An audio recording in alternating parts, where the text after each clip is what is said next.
প্রায় 200 বছর আমরা বিদেশিদের অধীনে ছিলাম, বিদেশিদের অত্যাচারে ছিলাম।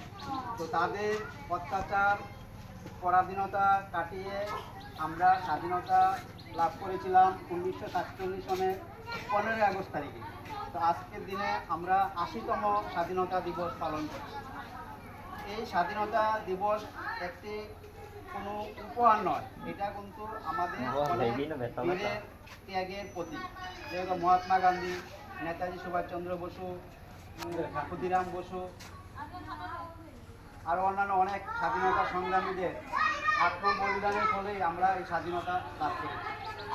তো স্বাধীনতা লাভ মানে যে বিদেশিদের হাত থেকে রক্ষা পায় এমন নয়।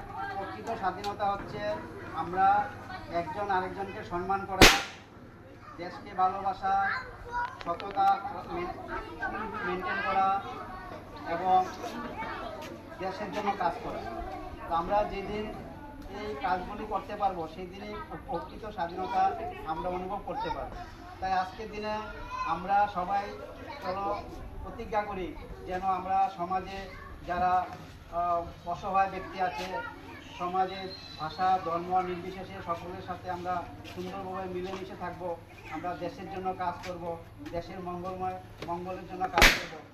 সেই বলে আমি আমার বক্তব্য শেষ করছি।